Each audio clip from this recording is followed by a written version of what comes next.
Hey everyone, this is Damon. I am back with Mike Bloxam and Brian Greene of the Owl's Place Quantum Leap fan site. We are talking about Quantum Leap, Season 1, Episode 14, S.O.S. When Ben leaps onto a naval battleship during war games in 1989, he must not only navigate a dangerous rescue mission, but also contend with his commanding officer, XO Alexander Augustine, otherwise known as Addison's father. Now you see why I didn't say that synopsis last week. Yes. Because I didn't want to give that away. The leap date is May 2nd, 1989, and then has leaped into Commander Rossi. No first name, as far as I can tell. Right? Yep. That drives me nuts. Yep. I was looking for it. It never showed up. Yeah, I think it was like... what was it in the original series? Maybe twice it happened where we only got like the first name. They usually told us, but I was like, well, anyway. This was a really great episode, I thought. It was like one of the best.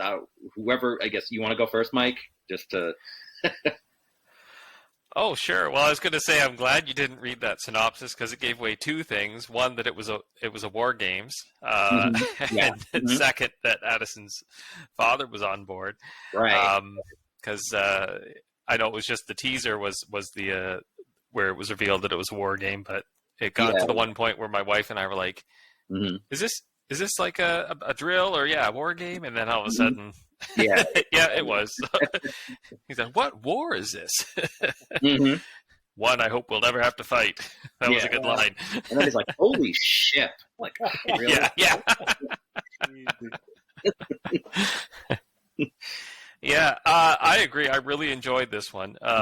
It was just kind of nonstop intrigue and action, and trying to figure out how are they going to save these other men without getting blown up in a minefield or sunk by another submarine, or I don't know where to start or finish. I just really liked it. It was a great episode.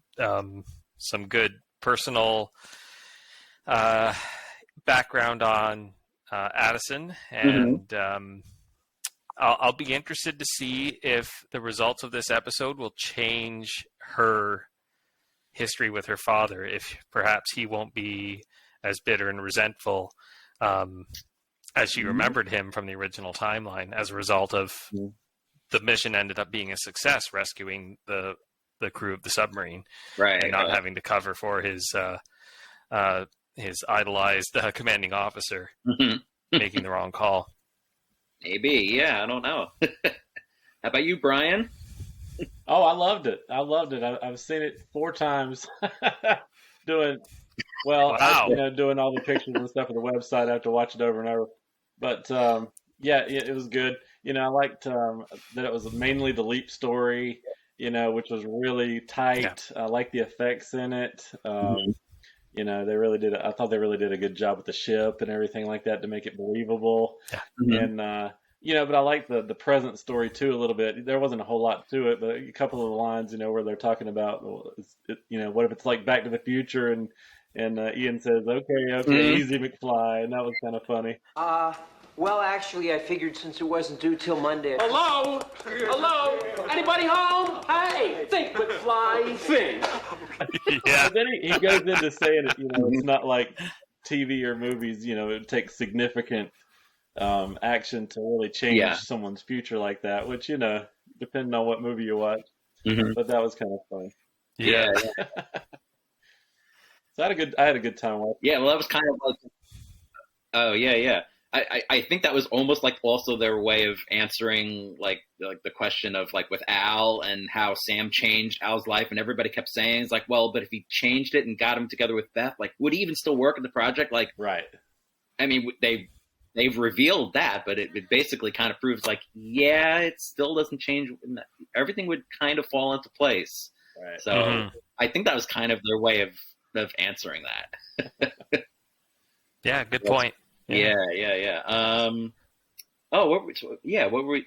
Oh, yeah. So we were mentioning how the because like it didn't feel like two different stories competing with each other. Like that's kind of been a common complaint that some people have had. Like everything that happened in the present was related to the leap. That's more like, that's I think what we had always imagined. Like when we heard about this, it's like, this is what we kind of wanted from the start. So I'm hoping to see more of this, where it's like, enough of this mystery box thing. Like, let's get this over with and get back to everything being really connected. So I appreciated that. And it was written by, Dean Georgaris wrote it. So, he got it. He nailed it this time. Oh, yeah. Right. Written by Dean Georgaris and directed by Chris Grismer. He directed the Halloween episode, and I guess he was like the second writer on the earthquake one. Yeah. Okay. So I think he's like one of the main in the writer's room or something. So yeah, no, it was really good. But let's just also mention Brandon Routh. Yeah. That's also, I didn't want to tell you, Superman. Yes. I mean, we kind of got spoiled with that. Was it like a week or two ago, Brian? I don't remember when those pictures came out, because it wasn't ahead of time on that one. Yeah. But then there was the article that went online about how he's joining Quantum Leap. I'm like, well, all right, cat's out of the bag.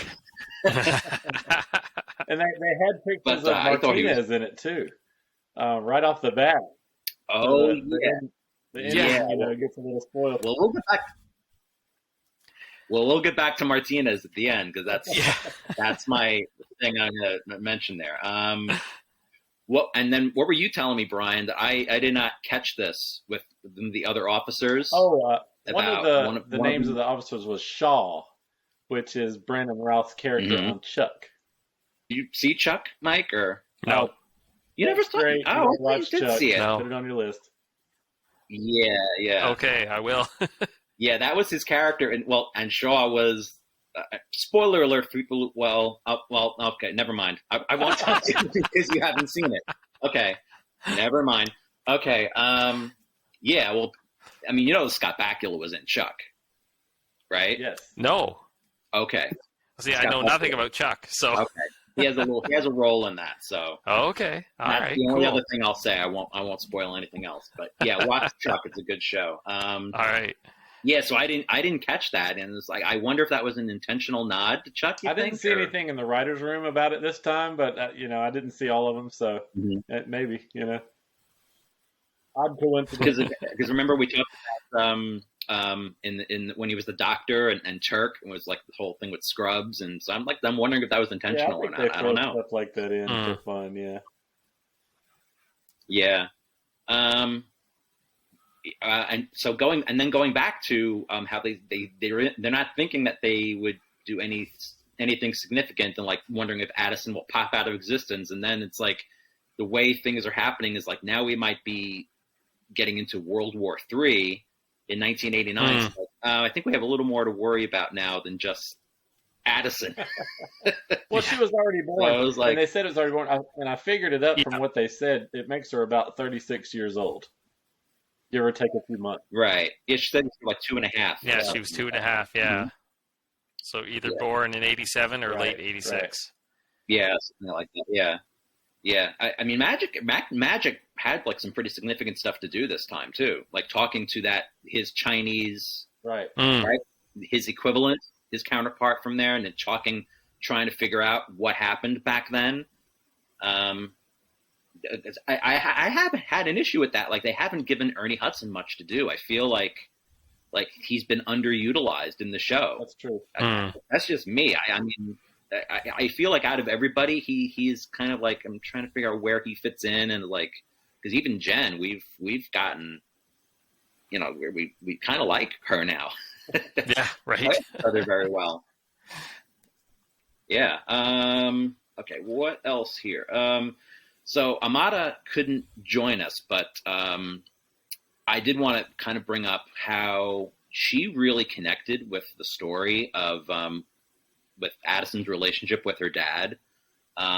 because her dad was a Vietnam veteran, and he suffered from like PTSD and depression and everything. So we were sitting watching it. She was crying watching this because she was like thinking about like the fact that he was like emotionally detached from his family afterwards, and like really like this tough exterior, and then about the whole how his father treated him, which is like pretty much that's how my father-in-law was. Like his father was an alcoholic, beat him and stuff. So it's like, and so in some way he was almost over emotionally attached to people, like almost inappropriately so. Like he just wanted to show everybody love all the time.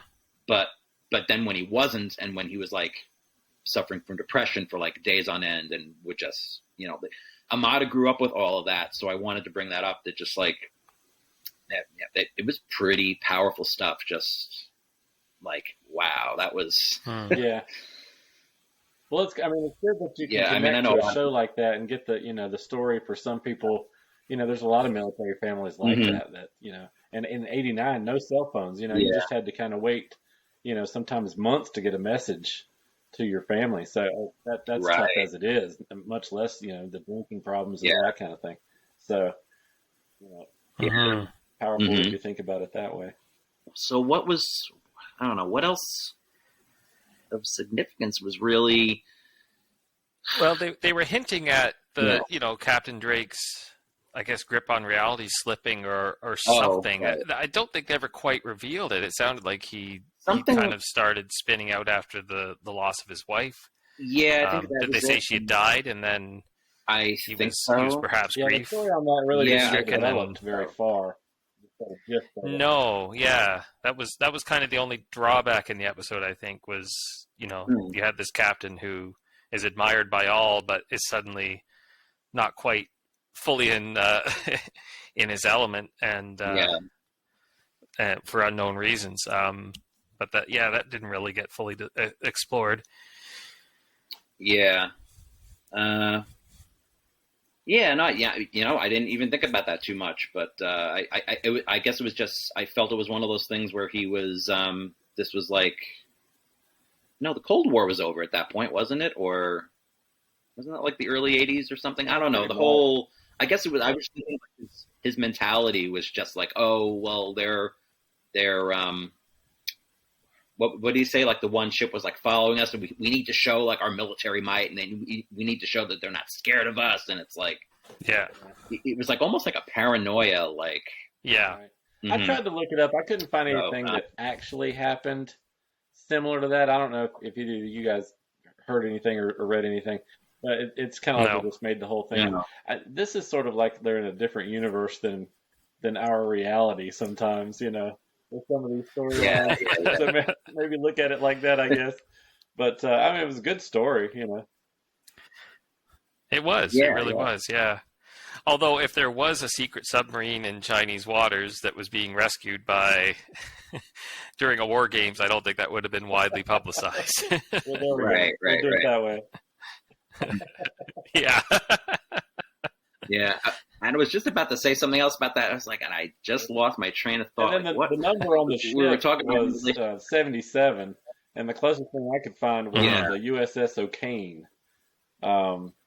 You know, which wasn't, you know, it was commissioned in 1999.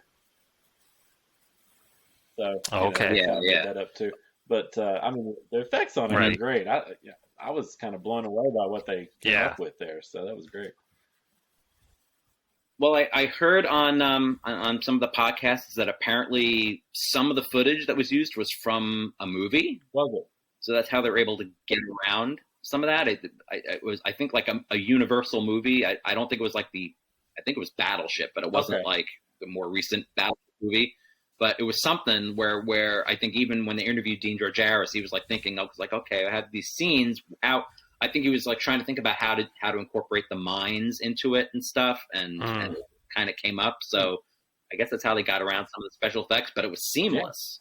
I didn't know that it was a movie. So not like they brought it up in the podcast. It wasn't like in the original show with the earthquake when he was the disco guy, and you could clearly tell that was from the earthquake movie. Right. I think what I was going to say was just something along the lines of just every time you thought that like something was, I know what I was going to say was, I appreciated how Addison had this idea of, because she said it in the beginning that, well, all these people died, these 100-something men died because my father had gotten the distress call and didn't tell his captain, and we were the only people that got it. And then, so she went through her whole life thinking this thing about her dad, and that he basically left the Navy, or it was the Navy, yeah. And and then they're like, did we change anything? Wait a minute, he made the call, and then she has this look on her face like, that she didn't realize that he basically took the fall for it all. Right. And I'm like, I mean, her acting in this with Caitlin Bassett, I know people have complained about her being flat for whatever reason, and I don't really know where they're getting that from. I mean, I don't know. Maybe sometimes she sounds like that a little, but I think it's just the way she is. But she was really like, I mean, I believed it. Like, she was just the scene with the dad was at the end, especially. I liked that a lot. Oh yeah, when she's like basically talking to her father, and she's like, everything will be okay, and then he repeats, everything will be okay. And you're kind of left wondering, like, did he still leave them, thinking that was the right thing to do or not? So we never found that out. Kind of like Star-Crossed, you don't know until later whether Donna leaves him at the altar. Right. Yeah. Right. Okay, so let's talk about Martinez. And then he shows up at the very end. So that was him throughout the whole thing. Because that was his voice over the comm, right? It's great watching it a second. Lieutenant Walker. Yeah. Or a third. Yeah. So I'm like, yeah. So here's the thing, Mike. So as Brian mentioned, his appearance was pretty much spoiled in these promotional pictures. I wish that they had not done that, because I had an expectation going into this that he was going to be more involved in the story, because he was in these pictures, and the extent of what he was in the pictures, that's basically his appearance. Yeah. They showed him on the set, and they showed Lieutenant Walker. I'm like, oh, he's going to leap into this guy, Lieutenant Walker. Like, like, unfortunately, we're like us who are like trying to like get intel on the show, and it's like, I wish I hadn't been spoiled by that, because if I separated myself from that, this was a really great episode, and I wish that I had been a little surprised by that. Yeah. Well, I didn't realize when he was talking to Walker on the radio, that's who it was, even though I'm the one that put this on the website, and I had the name and the pictures and everything, didn't put it together till the end. So that was kind of funny for myself. Yeah. Do we think that this was necessary for the whole plot, or because it was such a weird, it almost seemed like it was added on at the very end. Like, I don't know. I mean, he implied that they helped each other, right? It seems like they were that the leap required both of them for this to work. Right. So he said something like, "I couldn't have done it without you," actually, or something. I'm wondering if he knew it was Ben. If Martinez knew it was Ben the whole time, or if he figured it out at the end somehow. So it never really explains that either. I'm trying to figure that out myself, because there was that one point where he was counting like 1 Mississippi, 2 Mississippi, or something, and he said something about that's how we count. And well, he said it's the most accurate way to count. Plus, I'm from Mississippi, so I like it. Yeah, and then Ben and Addison were looking at each other like, what? Like, some of it seemed very random, and I don't know if he was messing with him or whatever. I don't know. Because and then there's the part at the end where he's trying to talk to him, and he's like, "Hey, what happened to?" Because that wasn't him. Yeah, what happened to Walker? Yeah. And I'm like, what happened there? Who was comes that? Back and said, "Did you miss me?" Yeah, but I'm like, that just seems so random. It was like, was there someone else there? I'm wondering if Martinez has a hologram. I expect that he should. I would think he should. So that's why I was like wondering if we were going to see more of that. And would we hear whoever the hologram is if they were there? Yeah. Yeah. I have some theories based on I'm not going to tell Mike. It's based on another upcoming synopsis. Well, we'll get there because there's an upcoming synopsis about some stuff. I'm going to have to, like, I'm not going to be able to, like, really say some of these things because they're starting to spoil things. I wish they wouldn't. So I know we're ramping up toward the end of the season, but there's just some things that maybe they should, I don't know, they shouldn't be revealing. Yeah, I would think he should have a hologram, right? I mean, I don't think that they would hear him, but just to have him talking to somebody. Right. Yeah. Well, it got to a point where I was thinking, are we going to see this Walker? Because he's played kind of an instrumental role. And then I was not expecting Martinez to walk out on deck. Although I did see, I forgot the actor's name, but I saw it in the credits and knew who it was. Yeah, that's another thing is they kind of spoil it with the names. Right there at the beginning, right. Roger. Yeah, right. And then I wondered, is this going to be like that other episode where his name was in the credits, but he didn't show up? Exactly. Yeah, I'm still confused about that one. Yeah, because what did he basically say? He was walking up to him and he's like turning around. He said Martinez and he mentioned it's like, I assume your team found me or passed me, but he didn't give you much of his name. Yeah. So it's like, yeah. So it's like, did that already happen to him, or is this like his memory being altered? Like, did they? Well, I wonder if this is a younger Martinez than from Salvation. Yeah, I don't know. He kind of looked younger in Salvation or Bust, but he looks like he has the gray hair here, but he looked like he had the gray hair in the Earthquake episode. So I don't know if there's just being inconsistent with stuff. I don't know what's going on there. And I find him like the most intriguing part of this arc.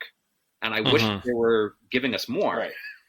Because we're almost at the end of the season. So it's like, are you going to pile this all onto us like in the final episode in only 42 minutes? Like, I think we need a little more than this. I hope, I don't know if he's going to show up in more episodes. I feel like he might. Yeah.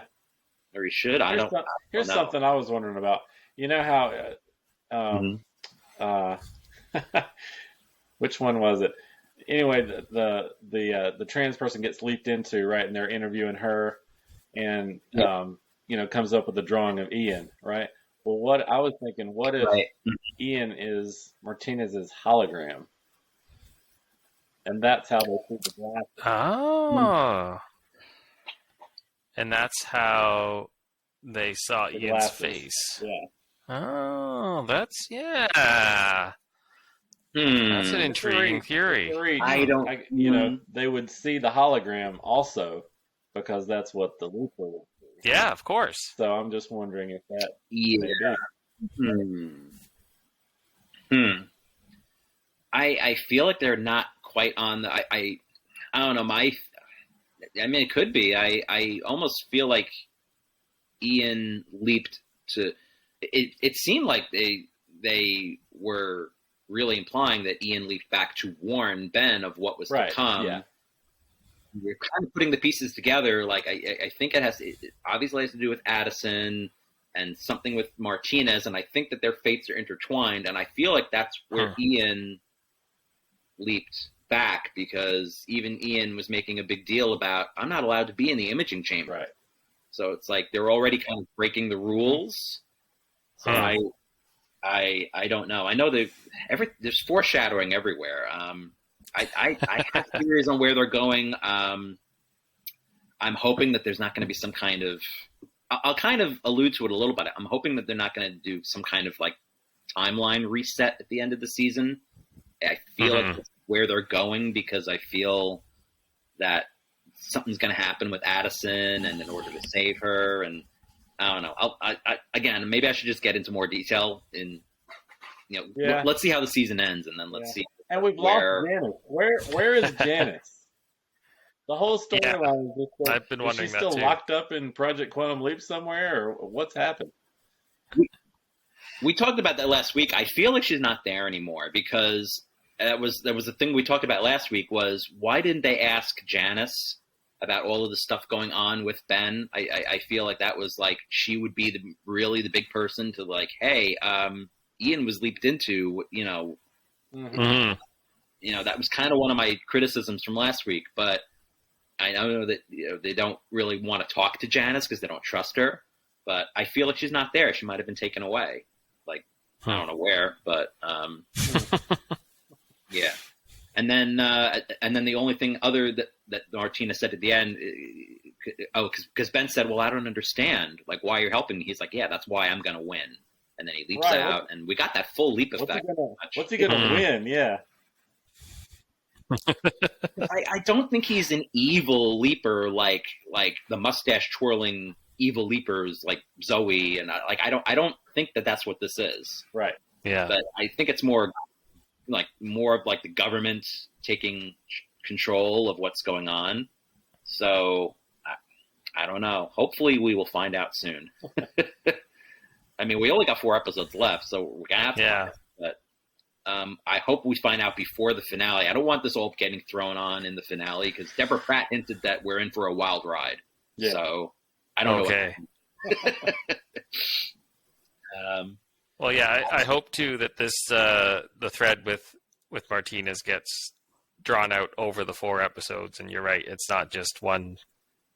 Yeah. Kind of one flash in the pan to finish the season. Yeah, because it's only 42 minutes each episode, so you know, that's pretty much what I got. So if you guys got anything else to think of, I think we covered.